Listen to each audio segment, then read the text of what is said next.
Kirchhoff law कहता है जो कि करंट है कहीं पर एक्यूमुलेट नहीं होती, यानी आने वाली करंट इज इक्वल टू जाने वाली करंट। पर उसके साथ साथ वो बार बार ये बोलता है कि in steady state. What does in steady state? हमने कभी डीसी सर्किट में कोई नॉन स्टेडी स्टेट तो पढ़ने की बात ही नहीं की। तो स्टेडी स्टेट का क्या मतलब होता है? तो बेटा मेरे करंट जो स्टैब्लिश होती है, इस करंट को स्टैब्लिश होने में थोड़ा सा समय लगता है।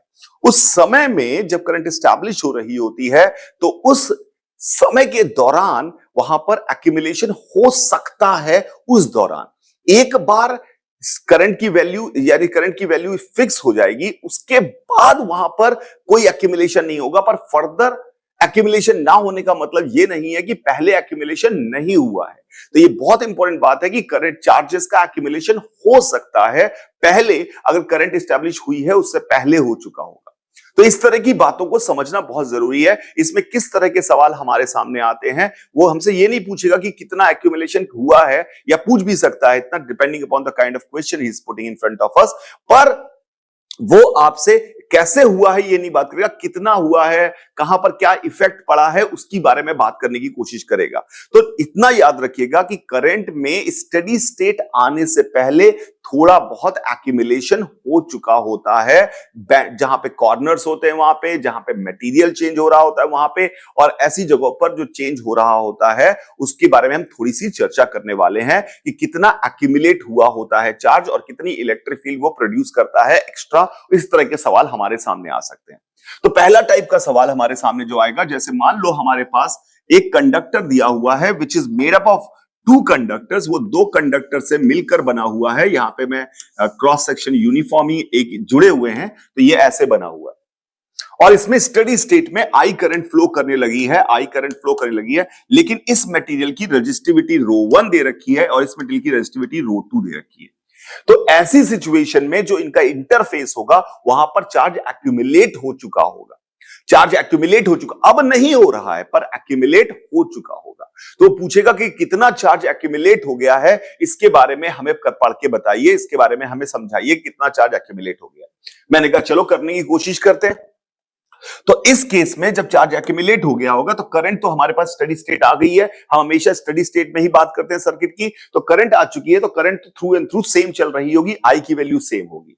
आई की वैल्यू सेम होगी, यहां पर इस जगह पर आई की वैल्यू सेम होगी, ये बात क्लियर है। तो यहां पर करंट डेंसिटी जो होगी वो होगी I by A, which is also equal to I by A, यानी करंट डेंसिटी दोनों जगह सेम होगी। बिल्कुल सही है। अब हमें पता है कि इलेक्ट्रिक फील्ड जब हमारे अंदर यहां पे बनती है, जिसके कारण ये करंट चल रही है, वो हमें पता है माइक्रोस्कोपिक फॉर्म में कि E की वैल्यू रो इंटू जे होती है। अगर E की वैल्यू रो इंटू जे होती है इलेक्ट्रिक फील्ड की वैल्यू, तो इसका मतलब यह है कि यहां पर एक इलेक्ट्रिक फील्ड इधर की तरफ होगी जिसका नाम E1 है, और यहां पर एक इलेक्ट्रिक फील्ड होगी जिसका नाम E2 है। तो E1 की वैल्यू होगी हमारे पास रो आई डिवाइड बाई एरिया, और रो1 एक्चुअली, और E2 की वैल्यू होगी रो2 आई बाई एरिया। तो ये electric field E1 and E2 दोनों मीडियम्स में, दोनों मटेरियल्स में अलग अलग आएगी। अगर दोनों मटेरियल्स में E1 और E2 की वैल्यू अलग अलग आ रही है, इसका मतलब यह है कि अगर मैं यहां पर एक गॉसियन सरफेस कंसीडर करूं, तो इसके अंदर आने वाला फ्लक्स और इसके बाहर जाने वाला फ्लक्स बराबर नहीं है। अगर इसके अंदर आने वाला फ्लक्स और बाहर जाने वाला फ्लक्स बराबर नहीं है, तो उस केस में डेफिनेटली यहां पर इंटरफेस पे कोई ना कोई चार्ज इकट्ठा हुआ होगा, बिकॉज गॉस लॉ कहता है कि अगर there is a flux from a close surface तो there must be some kind of charge in this. तो अब हमने कहा नेट फ्लक्स जो इससे बाहर निकल रहा है, क्या मैं गॉस लॉ लगाऊं तो E2A फ्लक्स बाहर निकल रहा था, माइनस E1A फ्लक्स जो है वो अंदर आ रहा था, तो नेट फ्लक्स यही बाहर निकल रहा था। तो this must be equal to Q in, interface पे जो चार्ज होगा, अपॉन एप्सिलॉन नॉट। तो E2A माइनस E1A की वैल्यू एप्सिलॉन नॉट के बराबर होगी, और E2 माइनस E1A की वैल्यू हमने निकाली, तो हमारे पास आ गया रो2 माइनस रो1 इंटू आई। ये हमारे पास Q in by epsilon not की वैल्यू होगी। और अगर कोई मुझसे Q इन पूछ रहा था, तो यानी इंटरफेस पे कितना चार्ज इकट्ठा हुआ, तो उसकी वैल्यू होगी रो2 माइनस रो1 into I into epsilon naught. तो this is the amount of charge which was decomposed. और ये चार्ज कब डिकम्पोज हुआ होगा? ये चार्ज डिकम्पोज हुआ होगा नॉन स्टेडी स्टेट में करंट के स्टैब्लिश होने से पहले। तो करंट स्टैब्लिश होने में कुछ समय लगता है, पर वो समय हम नेग्लिजिबल मानते हैं, हम इसलिए हमेशा कहते हैं करंट फ्लो कर गई, हम करंट फ्लो कर गई। पर ये याद रखिएगा करंट के फ्लो करने से पहले थोड़ा बहुत एक्यूमुलेशन जरूर हुआ होता है। दूसरी सिचुएशन जहां पर ऐसा आएगा जहां पे हम एक्यूमुलेशन की बात कर सकते हैं, और जे एडवांस में एक बार उस पर सवाल भी पूछा गया था। मान लो हमारे पास एक सर्किट है सर्कुलर, और यहां एक बैटरी लगी हुई है, यहां पर बैटरी लगी हुई है ईएमएफ ई की, और इसका ओवरऑल रेजिस्टेंस आर है। तो इसमें करंट चल रही होगी डेफिनेटली ई बाई आर की। अब ई बाई आर की करंट चल रही होगी, ईएमएफ ई है और रेजिस्टेंस आर है, तो ई बाई आर की करंट चल रही होगी। अब ये ई बाई आर की करंट चल रही है, ये बात सही है। ये करंट कौन चला रहा है? तो इसके अंदर आपके सर ने सिखाया था या मैंने सिखाया था कि इसके अंदर एक इलेक्ट्रिक फील्ड होती है अलोंग द वायर, जो इलेक्ट्रॉन को ड्रिफ्ट कराती रहती है और करंट हमारी चलती रहती है।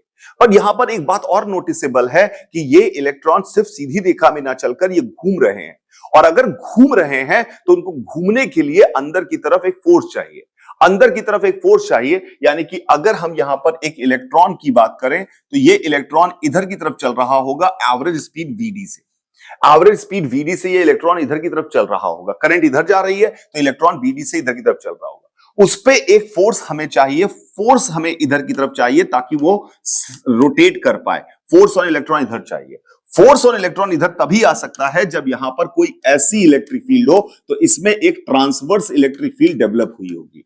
और याद रखना कि जब आप ट्रांसवर्स इलेक्ट्रिक फील्ड की वैल्यू और दिशा निकालने की कोशिश कर रहे होंगे, जिन भी सवालों में जहां पर भी आएगा, तो ट्रांसवर्स इलेक्ट्रिक फील्ड के लिए असली में कौन चल रहा है, यहां पर बहुत इंपॉर्टेंट हो जाता है कि इलेक्ट्रॉन चल रहा है कि हम उसको कन्वेंशनली पॉजिटिव चार्ज चलना मानते हैं। दोनों में आंसर अलग आ जाएगा। तो ये बहुत सारी जगहों पे आएगा, हॉल इफेक्ट आगे मैग्नेटिज्म में भी आएगा और बहुत सारे सवालों में आएगा। इंपॉर्टेंट बात यह कि असली में कौन चल रहा है, ऐसी जगहों पर यह ध्यान रखना है। यानी जब भी ट्रांसवर्स इलेक्ट्रिक फील्ड का कैलकुलेशन हो रहा हो तो आप याद रखिएगा कि असली में कौन चल रहा है, ये इंपॉर्टेंट होता है। आप इसका ये मत मान लीजिएगा कि एक ही बात है, निगेटिव इधर जा रहा है पॉजिटिव इधर जा रहा है, नहीं, एक ही बात नहीं है।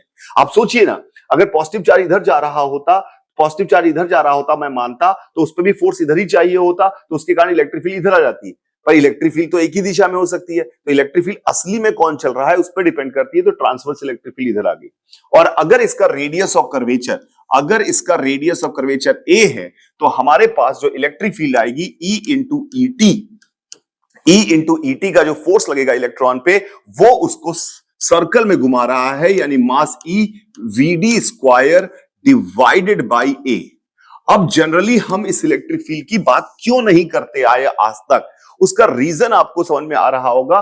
मास ऑफ इलेक्ट्रॉन जो है वो 10 टू द पावर -31 के ऑर्डर का है, और इलेक्ट्रॉन जो है उसका चार्ज जो है 10 टू पावर -19 के ऑर्डर का है। तो ये जो ट्रांसवर्स इलेक्ट्रिक फील्ड बन रही है, it is very small. But theoretically इस पे सवाल जरूर पूछा जा सकता है, न्यूमेरिकली इस पे सवाल जरूर पूछा सकता है। प्रैक्टिकली इसकी बहुत जरूरत नहीं है, क्योंकि इलेक्ट्रिक फील्ड बहुत ही स्मॉल बन रही है, क्योंकि वीडी छोटा है और मास भी छोटा है। तो mv स्क्वायर बाई ए की वैल्यू बहुत ही छोटी आएगी। पर जे एडवांस पे इस पे सवाल पूछा गया है, और ओलंपियाड में इस बात पे कई बार कहानियां पूछी गई हैं, कई बार सवाल पूछे गए हैं। तो इस बात को ध्यान रखिएगा कि ट्रांसवर्स नॉन स्टेडी स्टेट में जहां पर भी बेंडिंग होती है वायर में, वहां पर एक्यूमुलेशन ऑफ चार्ज करके एक ट्रांसवर्स इलेक्ट्रिक फील्ड बनती है। और जहां पे भी मटेरियल चेंज हो रहा होता है, वहां पर भी एक इंटरफेस पर एक चार्ज इकट्ठा होता है। तो इन दोनों बातों को याद रखिएगा, इस तरह के सवाल आपके सामने आ सकते हैं।